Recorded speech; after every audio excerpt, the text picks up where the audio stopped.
sur ma chaîne. Je suis contente de vous retrouver aujourd'hui pour la série, donc la suite de la série La clé de ta délivrance pour votre deuxième clé, donc la deuxième clé que le Seigneur m'a inspirée pour votre délivrance.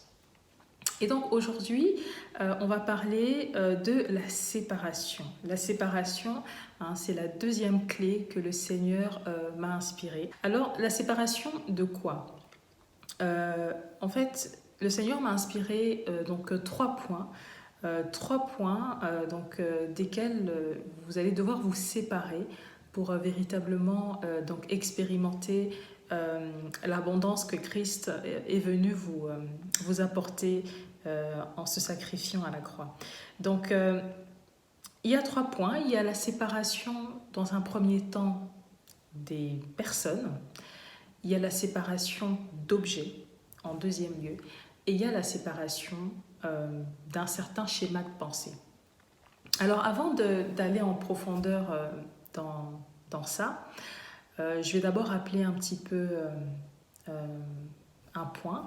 Il faut savoir que quand vous étiez dans le monde, avant de connaître Christ, vous aviez des connaissances, vous aviez des amitiés, vous aviez des schémas de pensée, un système de pensée qui appartenait au monde. Et donc, l'ennemi, en fait, étant donné que vous étiez déjà acquis aux ténèbres, l'ennemi ne venait pas vous embêter avec ces choses, ne venez pas vous embêter avec vos fréquentations, ne venez pas vous embêter avec tout ce que vous aviez qui était tiré du monde. Mais le problème est que plus on monte en consécration, donc, parce que quand on vient à Christ, quand on connaît Christ, le Seigneur veut qu'on se consacre en fait. Donc il nous coupe un peu de toutes ces choses du monde et donc nous amène à plus de consécration.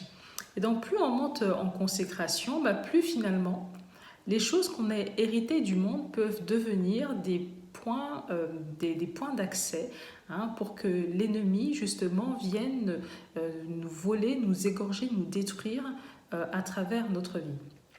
Et donc aujourd'hui, on va parler de trois points, donc de points de séparation pour pouvoir accéder à votre délivrance. Alors le premier point, ce sont les personnes.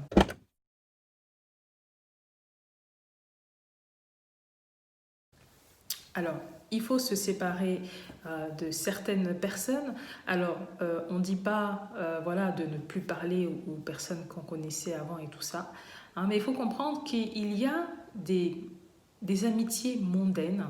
Il y a des fréquentations que vous avez tirées de votre passé, donc quand vous n'étiez pas en Christ, qui, à l'époque, ça peut être des personnes très aimables, des personnes gentilles, des personnes qui ne vous veulent pas du mal, parce que de toute façon la parole nous dit que ce n'est pas contre la chair et le sang qu'on a à se battre, mais c'est contre les dominations, les principautés assis dans les lieux célestes. Donc c'est pas les personnes, ce sont pas les personnes qui sont méchantes, qui sont mauvaises, mais ce sont vraiment les esprits qui influencent ces personnes. Et donc quand vous êtes venu à Christ, comme la parole le dit, vous avez quitté un certain royaume, vous avez quitté un certain système, donc le système des ténèbres, le royaume des ténèbres, et vous avez changé de système, vous avez changé de royaume, maintenant vous êtes de la lumière. Et donc, ce qu'il faut comprendre, c'est que quand on vient à Christ, de toute façon, on déclare la guerre à l'ennemi. C'est une déclaration de guerre, même si elle n'est pas verbalisée. Quand on vient à la lumière, on déclare la guerre à Satan. Et donc, ce qu'il va faire, c'est que pour riposter, pour nous faire du mal, il va voir autour de nous s'il peut trouver un point d'accès pour justement venir nous détruire dans nos vies. Et un des points d'accès, ça peut être évidemment les amitiés mondaines, les personnes qu'on a connues par le passé, qui, elles, pour le coup, sont encore donc sous le pouvoir de Satan, soumis à l'esprit du monde, et qui peuvent être instrumentalisées par l'ennemi pour nous faire du mal. Alors, comme je le disais, les personnes ne sont pas mal intentionnées, mais voilà, étant donné qu'elles ne sont pas soumises à Christ, elles n'ont pas le Saint-Esprit, elles sont facilement manipulables par l'ennemi qui peut justement du coup passer par elles pour nous atteindre. Et un autre problème aussi avec les fréquentations que vous aviez dans le monde, c'est qu'elles peuvent vous maintenir dans certains péchés. Hein, elles peuvent vous maintenir dans certains péchés. Des fois, on s'étonne à expérimenter des limitations dans nos vies, hein, et on ne sait pas d'où ça vient. Mais quand on regarde dans nos relations, on voit qu'il y a des personnes, par exemple, qui nous incitent à la médisance.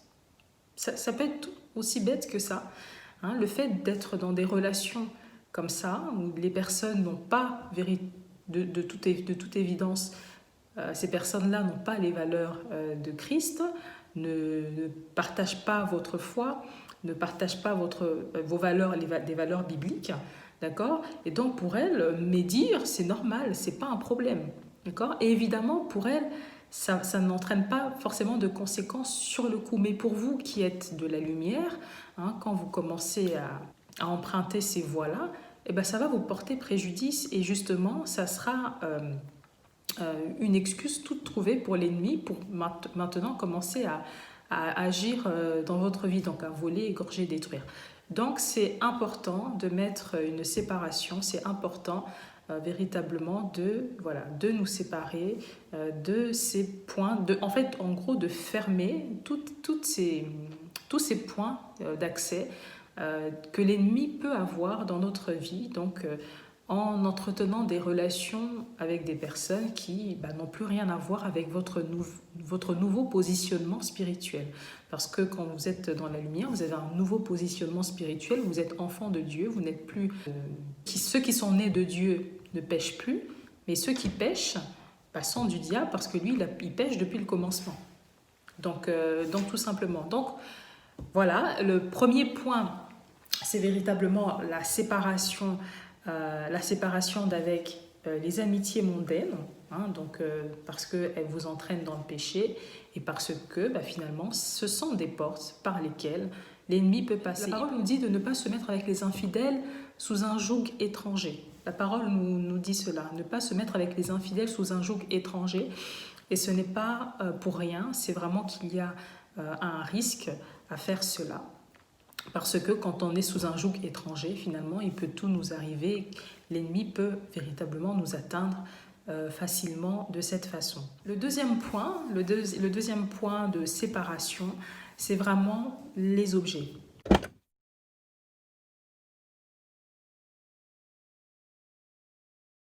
Là, le Seigneur me faisait penser à deux points en particulier.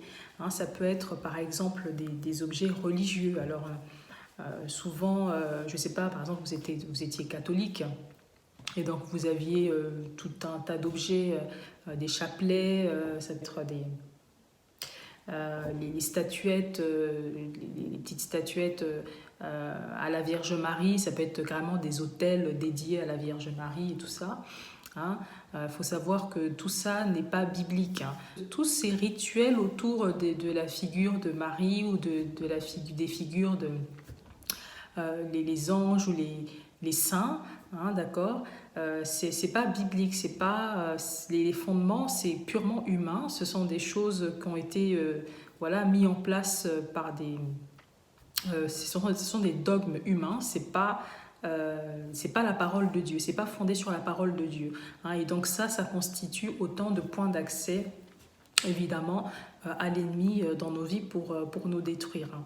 Ok, donc il faut véritablement faire attention à ces choses, il faut véritablement rester ancré sur ce que dit la parole de Dieu, d'accord? La parole de Dieu dit que Christ est mort pour nous réconcilier au Père et qu'il est le seul intermédiaire entre nous et le Père, hein, qu'il n'y a pas de saint, il n'y a pas de figure qu'on pourrait prier pour avoir accès au Père. Donc Christ lui-même est l'intermédiaire et il est mort, le voile est déchiré, on a accès au Père directement par lui et c'est uniquement comme ça qu'on doit prendre les choses. Donc vraiment se séparer de tous les objets religieux éventuellement que vous pourriez avoir. C'est pas que le catholicisme, ça peut être autre chose. Bon, après je ne connais pas les autres religions, ce qu'ils peuvent utiliser comme voilà, mais vous voyez de quoi je parle. Toujours dans ce point, la séparation d'objets, le Seigneur me faisait aussi penser à tout ce que vous pourriez avoir acquis à partir de gains frauduleux, par exemple. Donc, vous étiez dans le monde, vous avez fait des choses, je ne sais pas. Et donc, vous avez peut-être acquis des biens par... ce sont des produits de vol ou de détournement, des gains frauduleux, tout ça. Donc, il faut s'en séparer parce que ça constitue aussi voilà, des points d'accès de l'ennemi dans nos vies. Et c'est par là qu'il peut justement nous accuser. Donc nous accuser voilà, devant le Père. Il faut vraiment faire attention. Ce sont des choses dont il faut se séparer. C'est des choses par lesquelles l'ennemi peut passer pour nous faire du mal. Donc ça peut être des objets... un sac, des vêtements, des chaussures, voilà, tout ce que vous savez, voilà, tout ce que vous possédez, vous avez en votre possession et dont vous savez que ça, voilà, l'origine de la chose est douteuse, l'origine de la chose, voilà, c'est un gain malhonnête. Voilà, il faut vraiment faut s'en séparer. Alors, le dernier point de séparation que le Seigneur me montrait, ce sont les schémas de pensée.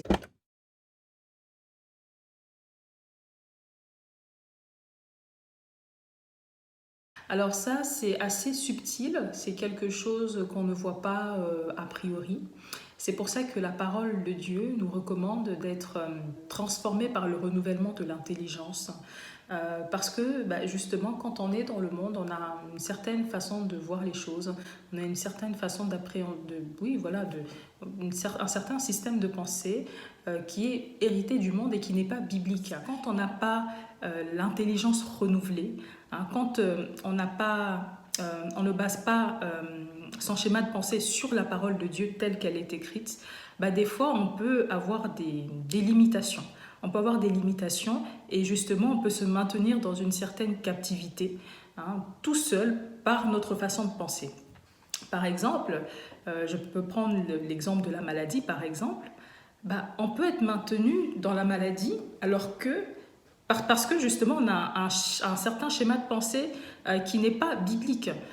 Donc on peut se dire, bon, si Dieu le veut, je peux être guéri. Or, la parole de Dieu nous dit très clairement que Christ s'est fait... donc Christ, c'est par ses meurtrissures que nous sommes guéris. Donc la parole nous dit que c'est par ses meurtrissures que nous sommes guéris. Donc la guérison, c'est la volonté de Dieu. Donc le fait qu'on soit guéri, le fait qu'on soit en bonne santé, c'est vraiment la volonté de Dieu. Donc si nous, on commence à se dire, bon, on ne sait pas trop et tout ça, si Dieu veut, on n'est pas sûr, et quelque part, il nous en sera fait selon notre incrédulité. Je ne sais pas si vous vous souvenez, donc il y a plusieurs passages dans la Bible où Christ, lorsqu'il y a des personnes qui venaient à lui et qui voulaient être guéries, Christ, il demandait « qu'est-ce que vous voulez ?» Et les personnes répondaient voilà, je veux recouvrer la vue, je veux pouvoir marcher de nouveau et tout ça. Et le Seigneur leur disait qu'il t'en soit fait selon ta foi. Et donc, si votre foi, vous la placez dans ce qui est dans l'incrédulité, donc vous vous dites, bon, je sais pas, est-ce que vraiment le Seigneur peut me guérir de ça? Est-ce que vraiment je peux placer ma foi en ça? Eh bien, quelque part, il vous en sera fait selon votre incrédulité. Et c'est dommage parce que vous ne marchez pas dans votre héritage d'enfant de Dieu. Vous ne marchez pas dans cette liberté-là. Donc ça, ce sont certains schémas de pensée dont il faut se défaire pour accéder à sa délivrance. Et donc, il y a ça. Mais il y a aussi, par exemple, il y a certaines personnes qui sont ils sont poursuivis, on va dire, par un esprit de pauvreté. Parce que pour eux, l'évangile, c'est être pauvre. Et non, c'est pas ça. La parole nous dit que de riche qu'il était, Christ, il s'est fait pauvre pour que nous, on soit enrichis. Et qu'il est venu pour nous donner la vie et la vie en abondance. Donc la vie en abondance, c'est dans tous les domaines de notre vie. Il n'est pas venu, il ne s'est pas fait pauvre pour que nous, on soit pauvres encore une fois et qu'on soit dans des dettes et dans toute forme de problèmes. Donc si vous avez cette pensée-là, que finalement,